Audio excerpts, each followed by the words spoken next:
Hello friends, welcome back to my channel. बहुत बहुत स्वागत है आप लोगों को मेरे चैनल यूट्यूब स्टडी 2.0 पे। मैं हूं दिनेश और आज मैं आप लोगों के बीच फिजिक्स का एक पार्ट मात्रक का मतलब यूनिट, जिसे इंग्लिश में हम लोग यूनिट बोलते हैं, उसका लेके आज हम लोग आए हैं। तो यूनिट का पहले महत्वपूर्ण देख लेते हैं। यूनिट मतलब मात्रक होता क्या है।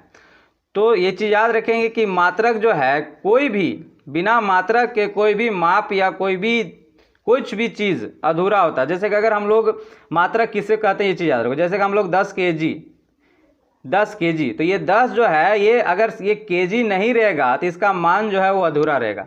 अगर हम बाजार गए, कोई बोला क्या कि मैं 10 केजी आलू खरीदा, तो इसमें आपका समझ गया कि 10 केजी खरीदा, लेकिन सिर्फ बोलेंगे मैं 10 खरीदा, तो ये मान क्या हुआ, आपका अधूरा है। तो कोई भी मान जो है यूनिट के बगैर वो अधूरा है, ये चीज़ याद रखेंगे। और ये भी याद रखेंगे कि यूनिट जो है कभी चेंज भी नहीं होता है। मतलब कि ये 10 केजी ये अगर द्रव्यमान के लिए, वजन के लिए आपका यूज किया गया है, वजन का ऐसा ही मात्रक मतलब द्रव्यमान का केजी है, तो आप इसका दूरी के साथ नहीं लगा सकते हैं। ठीक है, जैसे कि दूरी अगर आपका बोले कि 10 केजी में चला, तो ये आपका गलत होगा। 10 किलोमीटर बोल सकते हैं, 10 मीटर बोल सकते हैं। तो कोई दूरी का मात्रक दूरी साथ ही रह सकता है, उसका चेंज नहीं किया जा सकता, मतलब दूसरे साथ नहीं लगा सकते हैं। तो ये चीज़ आपको याद रखना है। तो ये समझ में आ गया कि यूनिट किसे कहते हैं। यूनिट मतलब कोई भी राशि के अंत में लगा रहता है, बिना राशि जो बिना यूनिट के बगैर वो मान जो होता है वो अधूरा होता है। तो ये चीज़ आप समझ गए। अब क्या हुआ कि मात्रक जो है हमारे देश में पहले जो मात्रक हमारे देश में क्या था, अभी भी आप लोग देखे होंगे बुजुर्ग सब बित्ता वगैरह हाथ वगैरह से नापते हैं। तो वो प्रणाली जो था वो हमारा गलत था, वो एग्जैक्ट नहीं था। तो जब हमारे देश में ब्रिटिश लोग शासन करने आए ईस्ट इंडिया कंपनी को लेके, तो उस समय उन्हीं लोग ब्रिटिशों द्वारा ही हमें एक प्रणाली का मात्रक मिला, एफपीएस प्रणाली। अब इसमें क्या हो गया कि एफ मतलब फीट, पी से पाउंड और एस से समय। मतलब पहले के लोग समय को देखकर, सूर्य को देखकर इन लोग अनुमान लगाते थे कि इतना बजता होगा, इतना समय, दोपहर, ये सब। लेकिन जब ब्रिटिश प्रणाली यानी ब्रिटिश शासक जब हमारे देश में आए, तो वही लोग द्वारा क्या निकला, एफपीएस प्रणाली। बोला क्या, एफ से फीट मतलब दूरी को अब फीट से नापो, ठीक है, और द्रव्यमान को मतलब वजन को आप पाउंड से नापो, और एस से मतलब समय को आप सेकेंड से नापो। तो वहीं से आपका एफपीएस प्रणाली जो आया वो ब्रिटिश द्वारा आया। उसके बाद जब ब्रिटिश चले गए तो फ्रांसीसी द्वारा एक प्रणाली को लिया गया, सीजीएस प्रणाली। इसमें सी से अब बोला क्या कि दूरी को फीट से नहीं सेंटीमीटर से नापो, और बोला द्रव्यमान को पाउंड से नहीं ग्राम से नापो, और समय को वही रहने दो, सेकेंड से ही। अब इस प्रणाली को भी बहुत हद तक चला, ठीक है, लेकिन जब इस प्रणाली भी अधूरा, जब अगर यहाँ सेंटीमीटर जो छोटे दूरी के लिए तो मात्रक सही था, लेकिन बड़ी दूरियों के लिए ये दिक्कत होता था। तो फिर 1954 में एमकेएस प्रणाली लाया गया, जिसे मीट्रिक प्रणाली के नाम से भी जाना जाता है। इस चीज़ याद रखें, कहीं एफपीएस प्रणाली दिया रहेगा या कहीं ब्रिटिश प्रणाली दिया रहेगा, कहीं सीजीएस प्रणाली दिया रहेगा, कहीं फ्रांसीसी प्रणाली। जैसे बोलेगा फ्रांसीसी प्रणाली क्या है, तो सीजीएस प्रणाली है, ठीक है। सीजीएस प्रणाली को ही फ्रांसीसी प्रणाली कहा गया। तो एमकेएस प्रणाली जो 1954 में आया और इसको लागू किया गया। अब क्या चल रहा था कि पूरे देश में कहीं पर ही एफपीएस प्रणाली चल रहा था, कोई देश में कहीं पे सीजीएस प्रणाली चल रहा था, कहीं पे एमकेएस प्रणाली चल रहा था। अब क्या हुआ, दौर धीरे धीरे क्या होने लगा कि अब एक जगह से दूसरे जगह लोग काम वगैरह करने, दूसरे जगह घूमने वगैरह जाने लगे, दूसरे देश जाने लगे। अब यहाँ दिक्कत होने लगा क्या कि अगर जिस देश में सीजीएस प्रणाली चल रहा है और किसी देश में एफपीएस प्रणाली चल रहा है, तो वहाँ जाके ये अगर ये दूरी को फीट बोलेगा और वो दूरी को सेंटीमीटर बोलेगा, जो सेंटीमीटर नहीं जान रहा है वो फीट को नहीं पकड़ पाएगा, और जो फीट जान रहा है वो सेंटीमीटर को नहीं पकड़ पाने लगा। तो ये फिर दिक्कत होने लगा। तो फिर क्या हुआ कि 1900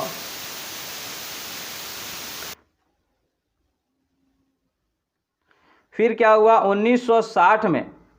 1960 में एक इंटरनेशनल बैठक हुई मात्रकों के लेके, और इसका जो मुख्य जो बैठक किसने किया था, तो फ्रांसीसी ने किया था, क्योंकि अधिकतर देशों में फ्रांस का ही सेटअप चल रहा था, मतलब सीजीएस प्रणाली चल रहा था।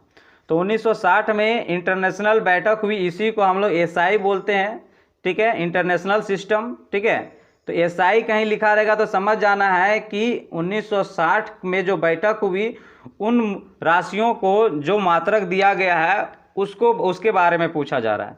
तो एसआई का मतलब इंटरनेशनल सिस्टम। और जब 1960 में जब बैठक हुई तो भौतिक राशियों को दो भागों में बांट दिया गया। एक बांटा गया मूलभूत राशि, जैसे फंडामेंटल यूनिट्स जिसे हम लोग कहते हैं, ठीक है। और इसमें क्या किया कि इसमें वैसे मात्रक को रखा गया जो दूसरे भौतिक राशियों से निर्भर ना करें, ठीक है। जैसे कि अगर हम लोग समय की बात करें, जैसे कि यहाँ समय की अगर बोलेगा तो समय का यूनिट सेकेंड को रहने दिया, और इसको रखा किस में, मूलभूत मात्रक में, क्योंकि समय का मापने के लिए हम लोग किसी दूसरे भौतिक राशियों से निर्भर नहीं करना पड़ता है। तो वही कहना चाह रहा है कि केवल एक राशि से बनता है उसे फंडामेंटल यूनिट्स कहा गया, और जो एक से अधिक राशियों से बनता है उसे व्युत्पन्न राशि मतलब मात्रक कहा गया, ठीक है, जिसे इंग्लिश में डिराइव्ड यूनिट कहा गया। तो ये चीज़ याद रखेंगे, भौतिक राशियों को दो भागों में बांट दिया गया 1960 के बैठक में, मूलभूत मात्रक और व्युत्पन्न मात्रक, ठीक है।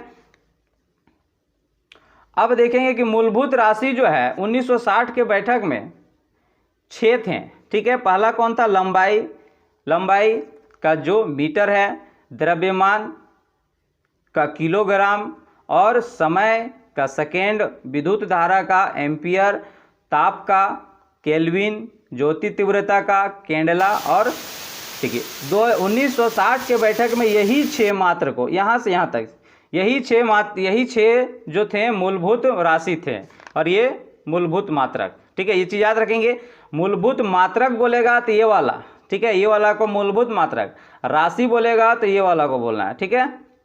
जब 1960 के बैठक में सिर्फ 6 मूलभूत राशियों को शामिल किया गया, लेकिन फिर से एक बार बैठक हुई कि अब 1971 में, और इस बैठक में एक और मूलभूत राशियों को जोड़ा गया, पदार्थ का द्रव्यमान जिसका मात्रक क्या है, मोल, ठीक है। और इस 1971 के बैठक में 2 संपूरक मात्रक को भी रखा गया, 2 संपूरक मात्रक को भी खोजा गया, जैसे कौन, तो कौन का मात्रक क्या हुआ, रेडियन, ठीक है, और एक ठोस कौन जिसका अस्टेरेडियन कहा गया। तो ये चीज़ याद रखेंगे कि 1971 में एक और मूलभूत राशि को जोड़ा गया, पदार्थ का द्रव्यमान, और 2 संपूरक मात्रक को रखा गया, कौन और ठोस का द्रव्यमान, ठोस कौन।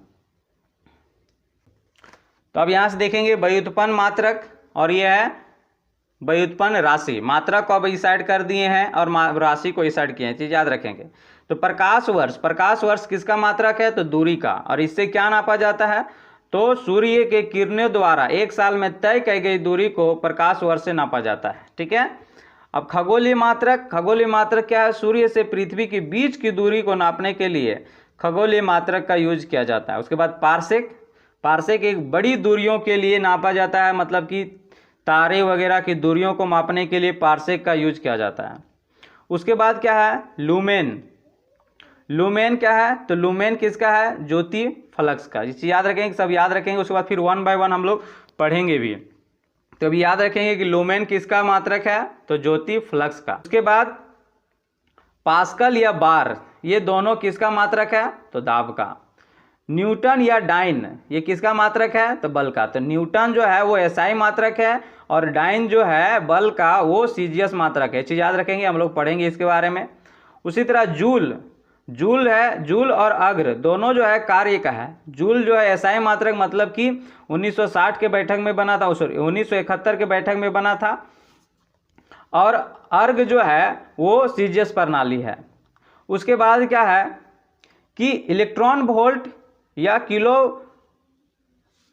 किलोवाट घंटा, ठीक है, इलेक्ट्रॉन वोल्ट या किलोवाट घंटा ये किसका एसआई मात्रक है, तो ऊर्जा का। ये चीज याद रखेंगे, इलेक्ट्रॉन वोल्ट कहीं बोल देगा या किलोवाट घंटा बोलेगा तो ये किसका SI मात्रक है, तो ऊर्जा का। उसी तरह वाट या किलोवाट या अश्व शक्ति, तो ध्यान समझेंगे कि अगर शक्ति सिर्फ वाट बोलेगा तो शक्ति, किलोवाट आवर बोल देगा तो समझ आना वो ऊर्जा का।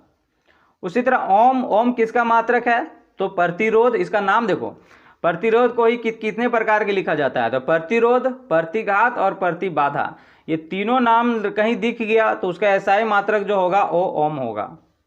डेसिबल किसका SI मात्रक है, तो ध्वनि की तीव्रता का। उसी तरह फेदम किसका SI मात्रक है, या फेदम से क्या नापा जाता है, तो समुद्र की गहराई नापी जाती है। उसके बाद डायोप्टर किसका SI मात्रक है, तो लेंस की क्षमता की। हर्ट्ज किसका SI मात्रक है, तो आवर्ती की। उसके बाद हेनरी किसका SI मात्रक है, तो प्रेरक या प्रेरण गुणांक का। उसी तरह टेस्ला या गॉस किसका SI मात्रक है, तो चुंबकीय क्षेत्र का।